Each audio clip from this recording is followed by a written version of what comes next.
Quand est-ce que le célibat est en fait toxique? Bonjour à toutes et à tous et bienvenue si vous ne me connaissez pas, je suis Esther Valentin, je suis coach en développement personnel et spécialisée en relations et aujourd'hui on va parler du célibat et quand est-ce que ce célibat peut devenir toxique. Alors ça peut paraître un petit peu étonnant parce que là où on prône, et moi la première, d'être vraiment bien avec soi pour ensuite être bien avec l'autre, eh bien ça peut paraître surprenant de parler de célibat toxique. En tout cas, quand on parle de ne pas rechercher une relation pour se fuir soi-même et donc de rester dans du célibat parce qu'on n'est pas, parce qu'on sait que si on chercherait une relation, peut-être par exemple après une rupture amoureuse, on sait que si on cherchait cette relation, ce serait vraiment dans une fuite de soi, dans une fuite de ce qu'on est en train de traverser.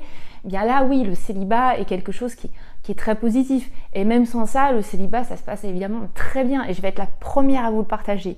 Mais il y a des situations, il y a des contextes où le célibat peut être en fait toxique et je trouve ça intéressant de pouvoir aborder ça avec vous dans cette vidéo parce qu'il va y avoir différents contextes où effectivement on est en train d'entretenir un célibat qui va à l'encontre du bien-être qui pourtant bien-être qu'on prône tellement dans le célibat.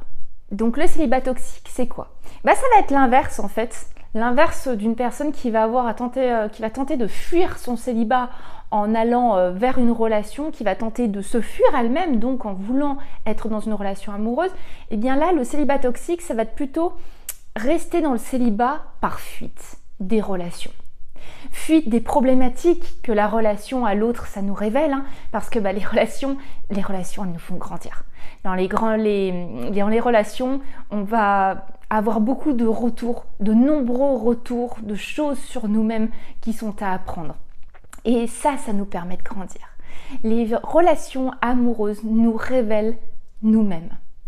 Et cette fuite-là, parce que quand on va se révéler à soi-même, on va aussi rencontrer des failles plus profondes qu'on ne verrait pas forcément dans le célibat, des failles qu'on n'a pas dans notre relationnel amical, professionnel. Et cette fuite-là, ça entraîne à du célibat toxique. Mais le hic, c'est de bien souvent être complètement dans le déni de ce fonctionnement, en affirmant haut et fort que le célibat c'est un véritable choix. Je suis super bien, tout va bien.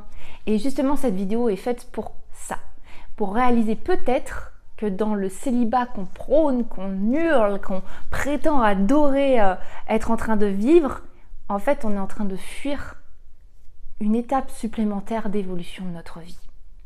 Et je vais aborder avec vous différents contextes. Premier contexte, où le célibat est en fait toxique, ça va être de vouloir attendre d'être prêt ou prête. Non mais moi je veux être prêt, je suis pas prête, je suis pas prête. Alors attention, c'est quand même des choses qui demandent réflexion parce que ça peut être très sain.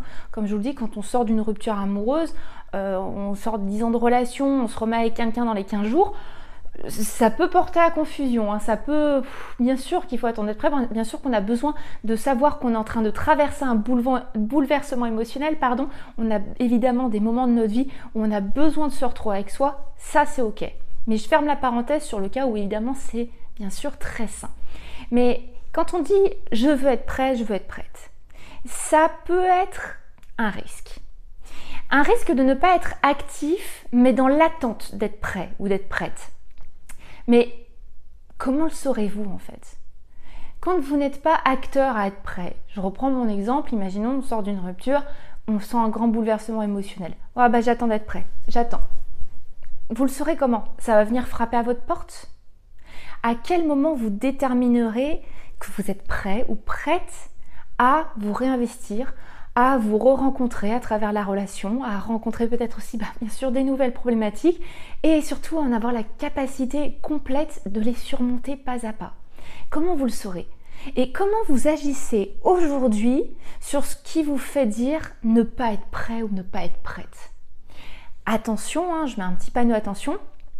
Comme je vous l'ai dit, ça peut être très sain, mais le but est de ne pas entrer dans la peur de souffrir et donc dans l'évitement des relations. Et donc de dire ne pas être prêt par évitement. Par évitement de continuer votre travail, d'évoluer. Parce que finalement, on ne sait pas quand on est prêt autre que quand on se retrouve face à la situation. Donc attention, ça c'est une forme de célibat toxique quand on se dit vouloir attendre d'être prêt, mais qu'on n'est ni acteur à être prêt à se rouvrir, à connecter émotionnellement, non pas à le chercher à tout prix, mais à pouvoir le faire et donc à l'éviter, et qu'en plus, on n'est pas du tout conscient de ce qui nous fera dire, ressentir qu'on est prêt. Parce que comment être conscient de quand on est prêt ou quand on est prête, sauf en le constatant par soi-même, en avançant dans la situation. Parce que je vous sors ce que je viens de vous dire là, je vous le sors du modèle amoureux, je vous le mets professionnellement. Est-ce que vous vous sentirez dire non mais je ne suis pas prêt de m'épanouir professionnellement? Je ne suis pas prêt. Donc là, j'ai un rêve professionnellement, mais je ne suis pas prêt. Le problème, vous voyez, du je ne suis pas prêt ou je ne suis pas prête, c'est vraiment c'est une manière pour moi d'éviter d'avoir à me rencontrer, d'éviter à avoir à rencontrer aussi peut-être un nouvel investissement dans les efforts que je vais devoir faire sur moi, rencontrer mon fonctionnement, rencontrer un travail peut-être que j'ai à mener avec moi. Mais aussi dans cette forme-là, je me prive aussi de rencontrer ce qui me fait grandir, rencontrer ce qui peut m'épanouir, de me rencontrer dans les meilleurs aspects de moi. Deuxième contexte où le célibat peut être toxique, ça va être si vous fuyez les relations car vous pensez que les autres sont tout simplement en dessous de ce que vous recherchez. Là, une phrase que je peux entendre souvent, c'est les hommes bien n'existent pas. Par exemple, on peut prendre ça pour tous les genres, ne vous inquiétez pas. Mais les hommes bien n'existent pas, les femmes bien c'est rare, nanana. Là, on est juste en train de se dire que le reste du monde n'a pas cette valeur par rapport à nos exigences. En tout cas, ne correspond pas à nos exigences. Donc, on est juste en train de sous-estimer le monde entier. Là, il y a une vraie déresponsabilisation de ce que vous trouvez par rapport à ce que vous nourrissez en vous. Parce que je vais vous demander pourquoi entretenir ce genre de croyances. Comme l'exemple que je vous ai donné, les hommes bien n'existent pas. À quoi ça vous sert? À part à cultiver votre célibat toxique. Est-ce que vous ne voulez pas croire au positif, à la réussite, donc vous en privez? Parce que c'est une manière de cultiver finalement toutes les possibilités d'échouer. En cultivant ce genre d'idées, ce qui va se passer, c'est que nous, en tant qu'êtres humains, nos croyances vont être un petit peu nos meneuses dans notre vie, et c'est elles qui vont toujours gagner et nous prouver qu'on a raison. Et donc, si on cultive ce genre de croyances, on va juste se permettre de rester dans ce qu'on pense déjà, donc que le reste du monde mérite d'être sous-estimé et que rien n'est fait pour vous, que vous ne vous épanouirez pas en amour. Et ça, vous privez de réussir, est-ce que c'est pas finalement une manière de choisir l'inconfort parce que vous ne croyez pas en vous pour créer votre confort? Je vous le répète, est-ce que finalement cette façon de faire n'est pas une manière de cultiver l'inconfort parce que vous ne croyez pas en vous pour co-créer votre confort? En gros, co-créer votre relation idéale, une relation où vous allez vous épanouir. Quand on sous-estime le reste du monde, quand on se cache, et oui, je suis navrée, mais on s'excuse finalement, même si c'est dans le déni, c'est inconscient, et le but de cette vidéo, c'est d'y mettre en conscience. Si on se cache et qu'on s'excuse en se disant « ça vient des autres », c'est à cause des autres que je ne rentre pas dans une relation, on est en train de fuir la vraie question. Qu'est-ce que je ne crois pas en moi? Qu'est-ce que je n'entretiens pas en moi? Quel est le problème avec moi-même pour vouloir continuer dans mon inconfort, pour nourrir ce genre de croyances qui me protège et me prive donc de réussir. C'est idem pour le discours « je n'ai pas la disponibilité, j'ai pas le temps ». Ça, encore une fois, c'est responsabiliser l'autre. Le temps, c'est encore quelque chose qui est autre que vous. Quand je dis responsabiliser l'autre, c'est responsabiliser tout autre que vous. C'est une manière de fuir ce à quoi on a à faire face. C'est une manière de fuir les responsabilisations qu'on peut prendre, donc la marge de manœuvre qu'on a d'évolution dans notre vie. Et donc, le temps, c'est quelque chose d'autre que vous. Donc, dire « je n'ai pas la dispo », c'est dire « c'est la faute du temps, c'est la faute de ci, c'est la faute de ça ». Mais encore une fois, je ne suis pas la source de ce que je nourris. Ok? Et vous, là, vous êtes en train de responsabiliser le temps de votre, finalement, choix. Parce que oui, c'est un choix. Ce qu'on fait de son temps est un choix. Si, et même les personnes qui me diront « mais non, moi je suis hyper bookée, etc. » Le temps, ça se crée. Si vous attendez que ça soit le temps qui se libère, finalement, vous subissez la vie.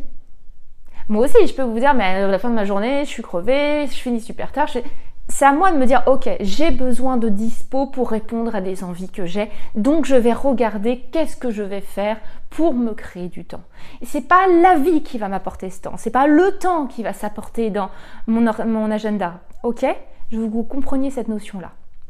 Et donc, ce n'est pas un vrai choix de célibat quand on dit qu'on n'a pas la disponibilité. C'est une belle excuse pour ne pas réussir. Et donc, ne pas prendre ce fameux risque de l'échec, peut-être.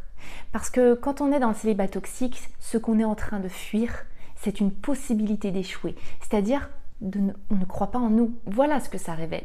Et voilà finalement ce qu'est le célibat toxique. C'est de ne pas compter sur soi, donc de ne même pas vouloir essayer. On est dans la fuite de franchir des paliers supplémentaires de réussite de vie.